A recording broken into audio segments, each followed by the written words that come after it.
Hello, people. Welcome back to part 2 of episode 12 of the Psychotherapist Podcast. In this part of the episode, Dr. Bob shares some very helpful de-escalation techniques as far as dealing with personal anxiety, withdrawals, angst, many different kind of scenarios. It's good stuff. We also talk about my political compass, which is a lab with test I took to take a deep dive into whether or not I truly am an alt-right neo-Nazi. Before we get into the show, check out basisbrewingcompany.com. That's basisbrewingcompany.com. Malden, Massachusetts. Finest craft beer in the land.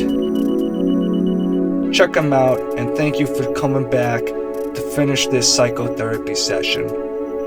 Hope you all have a wonderful day and a wonderful tomorrow. Let's get it. Great. We've got about 15-20 minutes left. Alright, so we're back. Okay. Alright. So let's redirect. Right, so what did I send you on my agenda for one? I don't even remember because you sent it last week. Let me see if... The day after we recorded, you sent it. I feel like this is going to be a running theme every week where I'm like, what is my agenda? Bob, you tell me. Have to print it out for you. The first one is that I'm tobacco free, which is good. Yep, and I texted you a couple times during the week on that, and wasn't sure if you didn't respond if you were still tobacco free or not. Yeah, so I am, and okay, that's great. Yeah, so I'm succeeding in that crusade right now, and yeah, I'm just fine with that. How many days has it been? I don't even want to think about it, but it's been almost a week. Okay. Now, a lot of people, when you're doing abstinence or cutting back on certain substances, people would say that, no, I don't want that. I don't want to count the days. But it is important. It helps to know, because it helps you measure your success, you know? So if you slip back, you can say, well, I went, 16 days and I slipped back, but then I got back on and, did 20 days. So you're saying it's how many? Probably 6 or 7, but I prefer, and I'm sure what you said is probably more valid for me than I'll care to admit, but I'm maybe just a little too lazy, and I prefer to just kind of drift through oblivion, and the less I think about it, for me, the better, because it shouldn't be, I'd rather get to a mindset where, when it's long enough, and I know this from past experiences of quitting for months at a time or whatever, it gets to a point where it's it's so weird for me to even think that I was a smoker, right?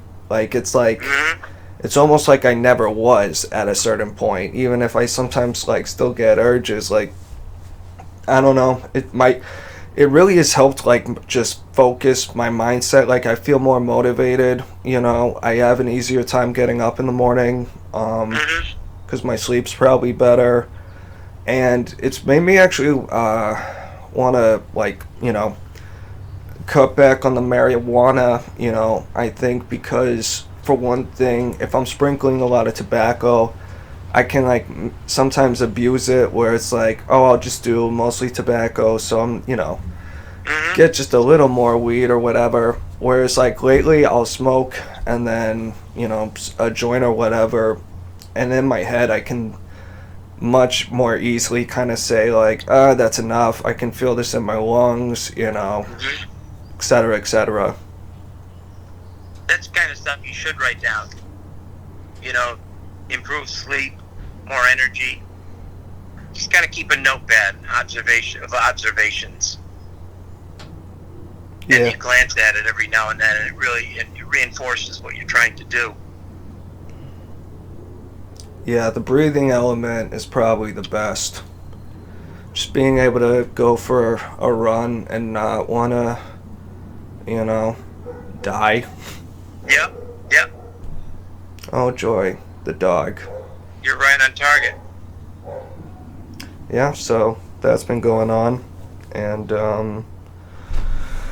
as far as, you know, work, the thing is, work's been kind of a lot lately. I'm not complaining, but like, I just haven't really been doing like Pythoning as much. I'm hoping to turn that around. Mm-hmm. I also, I've been feeling weirdly inspired lately. Like, I used to be in a drawing. Now I want to like do guitar. Like, I want to write. I haven't really done anything with it, but I almost like want to start writing original songs, and I want to do like um you know, a metal cover of like a Stevie Wonder song or some shit. Like, I don't know, just something different. And I actually have a few music theory books, but I haven't cracked them open yet. But you know, I just I don't know. I want to be more alive. You know, just without this tobacco shit. Quite honestly. Mm-hmm. So you're actually then, I mean, you're putting yourself in the position, not putting yourself, you're in the position where you are appreciating the actual physiological benefits from not smoking. Yeah. Okay, and that's a pretty good mindset as well. I just thought of something. Did you want to circle back to that political test thing? Because I remember you saying you wanted to ask about it, but I don't know if we really got into it enough. No, we didn't get into it enough, but let me mention, I'm just getting a call from my local politician here. I don't know what this is all about. Tell him to Return fuck it. himself. No. Yeah, we're going to mention a little technique here, okay? Sure. It's sort of a anxiety reduction technique, or if you're in a state of panic or just worked up, or just sort of losing focus or your concentration. I don't know if you ever did this as a kid, where you put your hand on a piece of paper and you trace your hand, and so you got to lift your hand up and it kind of looks like a turkey or something like that. Did you ever do that Yep. in art classes or something? Yeah, I know what you're talking about. Okay. There's a kind of vagus nerve stimulation component to that sort of thing that helps when you're really kind of in a spot where you want to calm down. You just slow down, take a few breaths, and say put your left hand out, and with your right hand take your right forefinger and just start tracing your hand from your thumb very gently so that you can feel it, just so it's making contact. And you go around your thumb, and then you go up to the first forefinger, then you go down into the indentation area, so you're basically tracing your whole hand, and you will feel, because I'm doing it right now, you will actually feel a little like sensation. I don't know if we call it tingling or whatever, and then come back the other way. You just do it very slowly, and it's a mind-body technique that if you really focus on it, it will it does something within your parasympathetic nervous system that helps you to sort of relax. Try it sometime when you're feeling wound up. Yeah, man. That's not something I ever would have thought of on my own, but that I was just thinking about it and imagining it as you were describing it, and I think that's a really interesting technique because there's something very sort of like a good way to kind of quiet your mind sometimes can be just drawing. Exactly. But if you're focusing on something very simple, because sometimes if you're trying to go for something creative, you got to think kind of like, well, what needs to go here? What do I want to put over there? Like, etc. And doing it very slowly just forces you to just, do a simple task, draw it out a little longer than it would otherwise take. And if I was doing that, I would probably just focus on my breathing, try to focus on my breathing the entire time, because I don't have to pay that much attention to trace around my hand. No, that'd be perfect, because the breathing is a component of it. Because what you're doing is you're regulating your breathing, and you're causing some innervation with the nerves. You're activating some nerve cells, and it really is helpful. And I think if you talked about coloring, I mean, look how popular adult coloring books became. especially a few years ago, they sort of busted out. They started coming out as therapeutic sort of activities, beginning with mandalas and the work of Carl Jung. And they were very popular, with hippies in the 60s, early 70s, as a sort of what do you do when you're stoned or tripping activity. Get some brightly colored pencils, and color in the mandalas. But in now adult coloring books, they're pervasive. You see them all over the place. So you're right about that idea that it gives you a focus and attention. You pay attention to color and things like this. So it's not just that in this sense. It's what you're doing with your nervous system. So, and the breathing along with it is a huge part of it. I just wanted to pass that along, okay? Word. I think that should count as what are we gonna call it? Your little weekly tidbit of clinical insight, because I think that fitted perfectly. Behavioral tip of the week. Behavioral tip of the week. Yes. BTW, y'all. By the way, exercise to reduce anxiety and calm the mind. Word. So do you want to pivot to the that political test? Yeah, I really do. All right, ask away. Well, first, and looking at it, I just copied the diagram, and it looks like similar to some of the psychological tests that we do, where you've got 4 squares, and you answer. I didn't go through this part of it. You answer a bunch of questions, which generally gives you a score, and you fit into one of these quadrants that kind of describes, well, if it was a personality thing, would describe your personality traits, passive, aggressive, leaning, I'm just throwing those out there. In this set, you've got political stuff here. Well, I'm sorry to cut you off, Bob, but plane is going right overhead and I can't hear you. Just okay. Let's just stall for a second. All right, we're good. So that secret landing strip is not as active today as it was last week, huh? Thankfully not today, but there were some days this week while I was working where I just wanted to fucking start shooting a rifle in the air, just... How close can you get to that place? Yeah. Get off my fucking air lawn! Yeah. This is my airspace. I declare anything to the fucking stratosphere over this land to be autonomous. God damn it. Malcolm airspace. The Malcolm Clancy, the Clancy no-fly zone. Yeah, exactly. Word.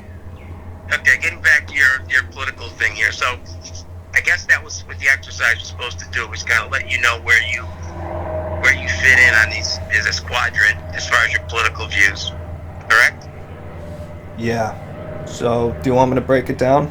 Yeah, and you've got certain people in here like Stalin, Hitler, Gandhi, Friedman. Who's Friedman?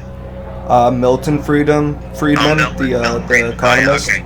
Yeah, and then you got Margaret Thatcher in here. Right. Yeah, so give me a sort of a quickie on this lesson.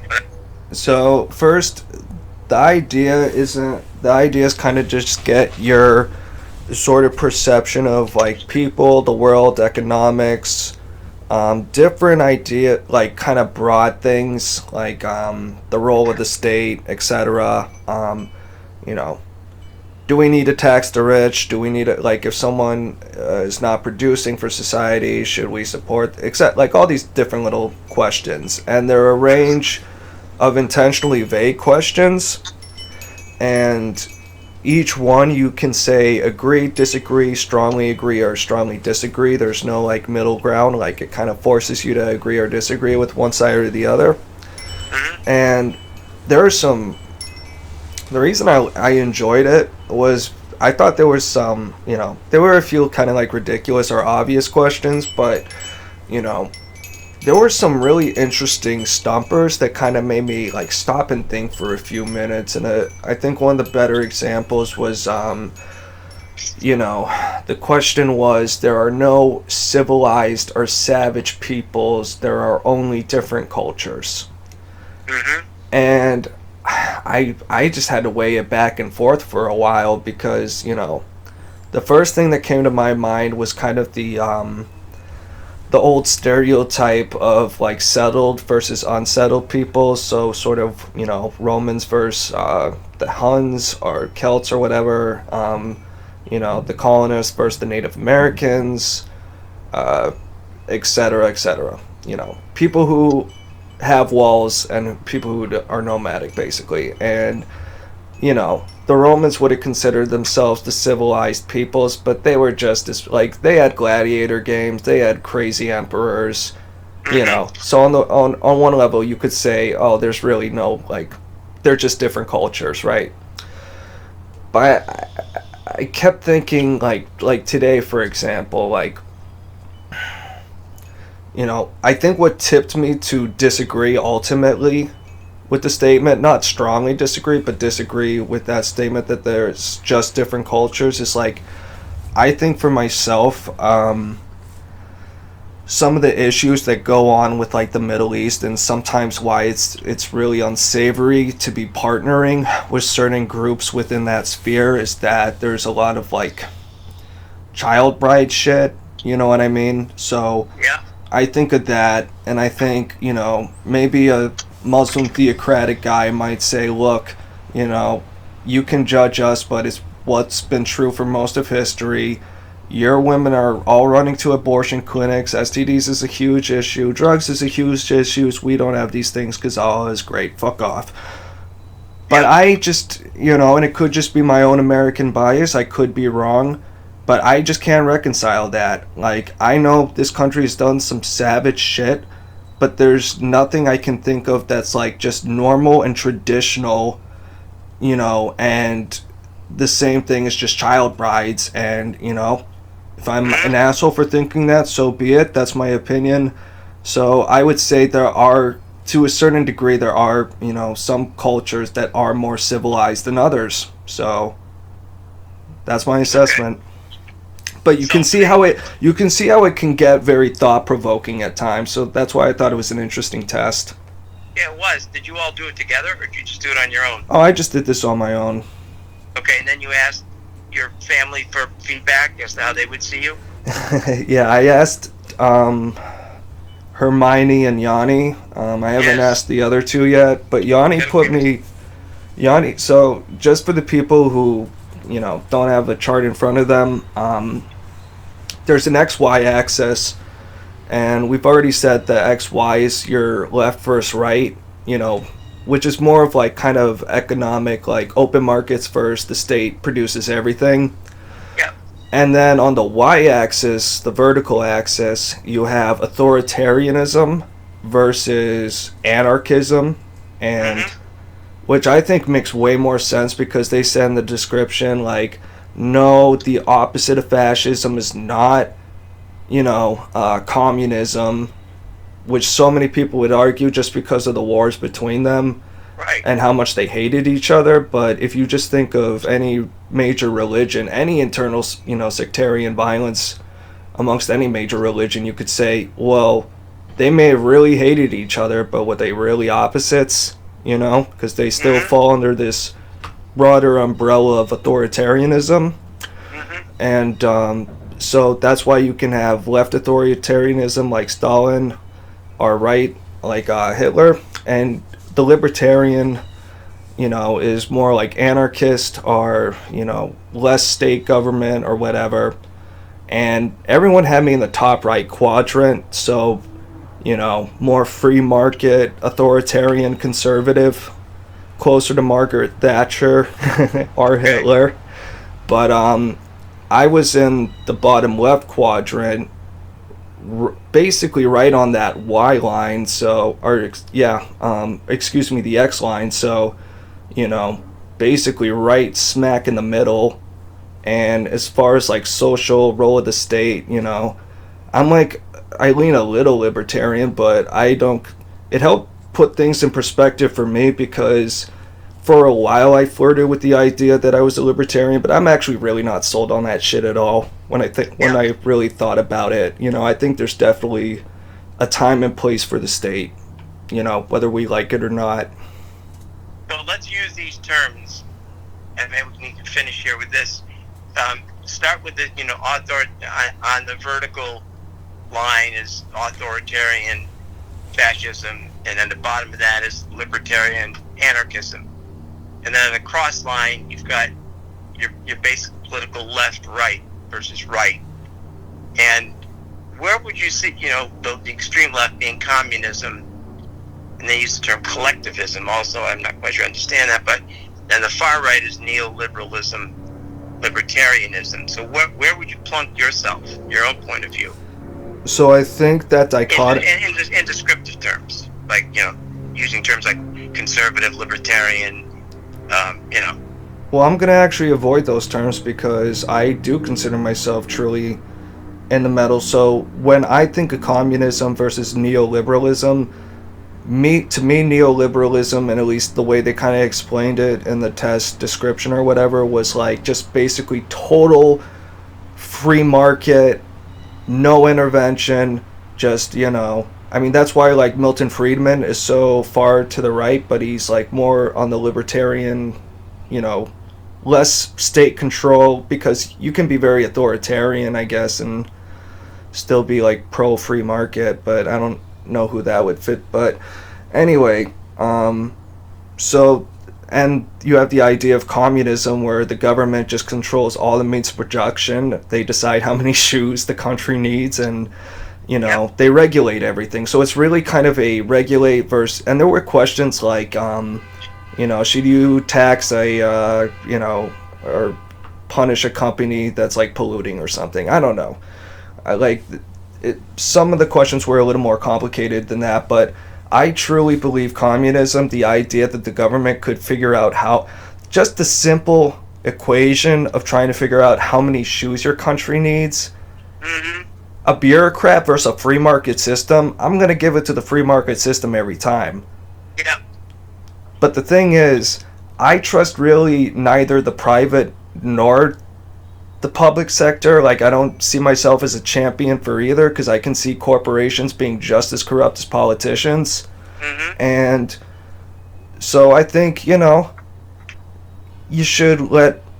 there should just be like a kind of minimal regulation just to keep things within a certain boundary so no one, gets a little too abusive. Like, that's the only regulation I want. I don't think we need to like tax the shit out of the rich if they're doing a lot of things. It just depends, Right, which is a popular thought right now. Like, who would you rather tax more? Like a rich guy who's just a I don't know, just some banker financier guy who just moves fucking digital numbers around all day, or Elon Musk who's building fucking spaceships, Right, giving jobs to people. Right, and different things, because there are definitely, I think, some corporations, you give them money and they just fire people and build more robots and then do stock buybacks and all that shit, so... Exactly. But some of them do create jobs, so it's just, you gotta have a nuanced view of things. Well, that's interesting. I think it would be hard for people trying to conceptualize what we're talking about, but I think it would be a very interesting thing for people to do if they have an interest in politics, and to see it done this way. Yeah, just Google My Political Compass. Your Political Compass. Where did you find this? I actually saw, I didn't watch it, but on YouTube there was a suggested video that said Steven Crowder takes My Political Compass. And this was like 2 a.m. and I couldn't sleep and I was just really bored. So I just took a quick look at it and I'm like, fuck it, why not? So it took me like 10 or 15 minutes, and then I saw the results and I, kind of was like, because there were a few questions that I was just ignorant of, like, what should we focus more, what's more important to like focus on and make sure it's in line, inflation or unemployment. I went back and forth and ultimately guessed inflation, but I have no fucking idea really. Right, exactly. So, but yeah, I didn't watch the Crowder video, but I just kind of, I was kind of curious, so and bored and couldn't sleep, so I just said fuck it, and I thought it would be funny to show my family, because, for everyone on the graph, like, think of the bottom left quadrant as like liberal, fucking, the state really shouldn't have a whole lot of control over your life, like, whatever. I'm like smack in the middle and fucking, whatever, like, a little bit more towards libertarian, but not super far. I'm not an anarchist. I'm not crazy. Right. I'm as pretty close to the like center dot as you can get, but my whole family would put me in the far right quadrant, the top right, near fucking like Hitler, Thatcher, fucking whoever. They would see you that way. And it's like, yeah, it's like, dude, I've got an anti-establishment bias, but not a psychotic one. So, Right. you know. Yep. Yeah. I'm going to take the test when I get around to it. I'm going to download it later. Word. You probably have to do it online, right? They give you a score. Yeah, you just do it online, and they put your dot on the graph. Okay. And you know, some of the questions are like very intentionally ridiculous, just to get, for one thing, really use those strongly or agree or disagree buttons, and to gauge how sort of susceptible you are to like extremist views and stuff. Okay. And I'm looking at my notes here, and I didn't finish when we did the reevaluation stuff a few weeks ago, which we did not do live.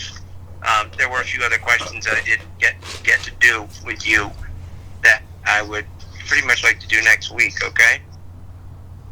All right, I will write it down as agenda item Okay. 1 so we don't forget. All right, and whether you want to record it or not, that's up to you. It's probably something we should do privately. Okay? We'll cross that bridge when we get there. Got it. All right. Then I'm going to sign off from my end. I think that's all I have. Do you have anything else? So much more, but I know we're out of time. So I'll just say, God bless everyone for listening. God bless you, Sir Bobbert. I'll send you the pod that failed. I think it'll be very entertaining because I really stick it to George Floyd. Excellent. I'd like to see that.